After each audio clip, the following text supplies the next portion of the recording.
러시아와 우크라이나의 평화 협상이 5번째 회동 만에 급진전되고 있습니다. 우크라이나는 안보가 보장된다면 중립국 지위를 채택할 수 있다고 했는데 러시아는 우크라이나 일부 지역에서 군사 활동을 크게 줄이기로 했습니다. 첫 소식 전재홍 기자입니다. 5번째 평화협상. 러시아와 우크라이나의 회담은 터키 이스탄불에서 현지 시간 29일 4시간에 걸쳐 진행됐습니다.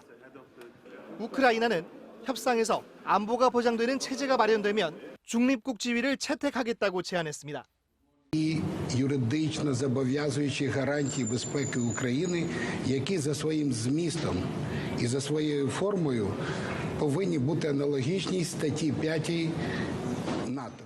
회담 이후 러시아 측 반응도 긍정적이었습니다. Содержательного разговора согласовали и предлагаем решение, по которому встреча глав государств возможно одновременно с парафированием договора министров иностранных дел.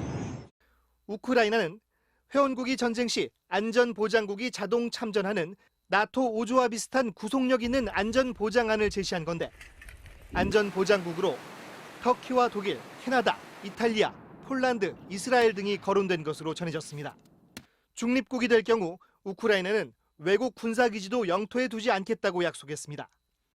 또 러시아가 무력으로 우크라이나에서 병합한 크림반도에 대해 향후 15년 동안 지위를 두고 러시아와 협의할 것도 제안했습니다. 러시아와 우크라이나의 협상이 급진전을 보이자 전선에서도 변화가 감지됐습니다. 러시아는 즉각 군사 활동을 줄이겠다고 밝혔습니다. Решение взаимного доверия и создание необходимых условий для дальнейшего ведения переговоров и достижения конечной цели согласования и подписания. 다만 러시아 측은 분리주의 반군이 장악한 동부 돈바스 전선과 한 달 가까이 포위 공격 중인 마리우폴 등 남부 전선의 군사 활동에 대해서는 언급하지 않았습니다. MBC 뉴스 전재홍입니다.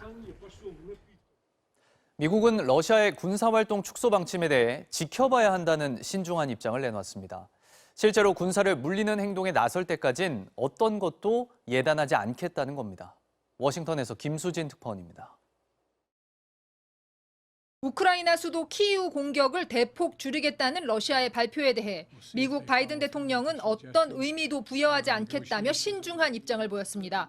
바이든 대통령은 오늘 싱가포르 리센룽 총리와 정상회담을 마친 뒤 백악관에서 가진 기자회견에서 전쟁의 끝이 오는 것이냐는 기자의 질문에 러시아가 행동하는 걸 보기 전까지는 예단하지 않겠다고 답했습니다. We'll see. I don't read anything into it until I see what their actions are. We'll see if they follow through on what they're suggesting. 그러면서 영국과 프랑스, 독일 정상과 통화를 했다며 러시아가 실제 공격을 멈출 때까지 서방은 강력한 제재를 이어갈 것이라고 덧붙였습니다. 백악관은 별도 보도자료를 내고 4개국 정상이 우크라이나가 자신을 스스로 지킬 수 있도록 무기 등 안보 지원을 계속하기로 했다고 밝혔습니다. 미국 국방부는 러시아의 군사작전 축소 발표가 철수가 아닌 군사 재배치일 것이라고 설명했습니다. 특히 키이우에 대한 러시아의 위협이 끝났다는 의미가 아니라며 러시아의 공격은 여전히 계속되고 있다고 강조했습니다. We believe that this is a repositioning, not a real withdrawal, and that we all should be prepared to watch for a major offensive against other areas of Ukraine. 백악관은 또 일각에서 제기된 바이든과 푸틴의 정상회담 가능성에 대해서 러시아 측이 실질적인 긴장 완화 조치에 나서야 가능할 것이라며 일단 선을 그었습니다. 워싱턴에서 MBC 뉴스 김수진입니다. 정부가 이번 주 일요일에 끝나는 거리두기 조치를 사적 모임 10명, 영업시간 자정으로 완화하는 방안을 검토하고 있습니다. 유행 상황을 검토해 모레 조정안을 발표할 예정입니다. 박연수 기자입니다. 사적 모임은 8명까지, 식당과 카페 등의 영업시간은 밤 11시까지로 제한하는 거리두기 조치는 오는 일요일 끝납니다. 2주 전에 사적 모임 인원을 6명에서 2명 더 늘리는 데 그쳤지만 이번엔 인원과 영업시간 둘 다 완화하는 방안으로 가닥을 잡았습니다. 오미크론은 전파력이 강하고 치명률이 낮아 과거 다른 변이들에 비해 거리두기 조치의 효과가 떨어진다는 겁니다. 방역 강화를 계속 유지한다 하더라도 예전처럼 유행을 억제하기가 어렵고 또 역으로 말하면 완화를 시킨다 하더라도 유행이 커지는 효과가 종전보다는 떨어지는 것으로. 현재까지 사적 모임은 10명, 영업시간은 자정으로 완화하는 방안이 유력하게 검토되는 것으로 알려졌습니다. 거리두기를 아예 해제해야 한다는 의견도 있지만 정부는 아직은 조심스러운 입장입니다. 해제하는 경우는 유행이 증폭될 가능성도 적지 않기 때문에 단계적으로 점진적으로 지금 완화를 시키고 있는 중입니다. 오미크론 유행이 정점을 지났지만 감소세가 크게 두드러지지 않기 때문입니다. 다음 달 초까지 위중증 환자가 최대 1,600명대까지 예상되는 데다 최근 위중증과 사망 위험이 높은 60세 이상의 확진자 비중이 올라가고 있는 것도 부담입니다. 정부는 이런 유행 상황 전반을 고려해 이번 주 금요일 거리두기 조정안을 발표할 예정입니다. MBC 뉴스 박윤수입니다. 윤석열 대통령 당선인의 법무장관 수사지휘권 폐지 방침에 반대했던 법무부가 어제 인수위 업무보고에서 새 정부의 관련법 개정 과정에 참여하겠다며 입장 변화를 보였습니다. 다만 수사지휘권 폐지에 대해 명확히 찬반 입장을 밝히지는 않았습니다. 조명아 기자입니다. 인수위와 법무부의 신경전 끝에 연기됐던 업무보고가 닷새 만에 진행됐습니다. 박범계 장관은 불참한 가운데 법무부 기조실장과 검찰국장 등이 참석했습니다. 좀 길어졌는데 어떤 부분 때문에 오래 걸린 거예요? 진지한 논의를 하다 보니까 최대 쟁점은 윤석열 당선인의 공약인 법무부 장관의 수사지휘권 폐지와 검찰의 독자적 예산 편성권이었습니다.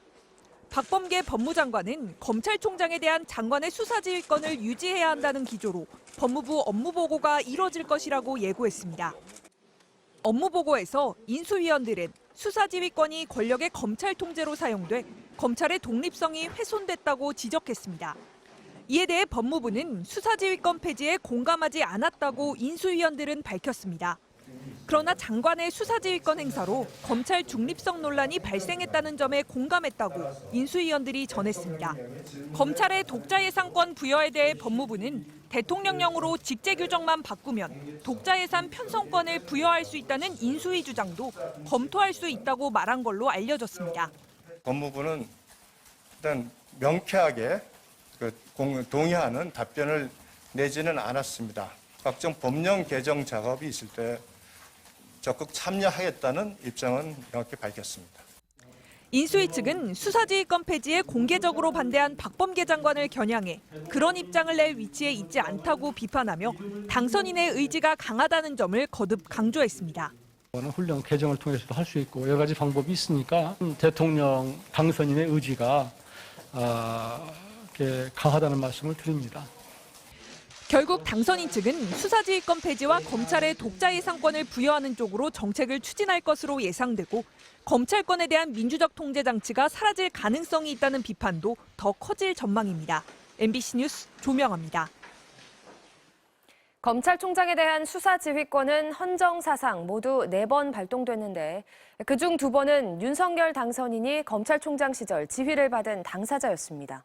수사지휘권 폐지를 둘러싼 찬반 입장을 이재욱 기자가 짚어봤습니다. 2005년 참여정부 당시 천정배 법무장관은 헌정사상 첫 수사지휘권을 발동했습니다. 인터넷에 글을 올렸다 국가보안법 위반 혐의로 수사를 받게 된 동국대 강정구 교수를 불구속 상태로 수사하라는 지시였습니다. 김종빈 당시 검찰총장은 지휘를 수용했지만 곧바로 직을 던졌습니다. 검찰의 정치적 중립을 훼손한 우려가 있다는 점에서 심히 충격적인 일이었습니다. 윤석열 당선자와 인수위는 수사지휘권이 수사 주체인 검찰의 독립성을 해칠 수 있다고 우려합니다.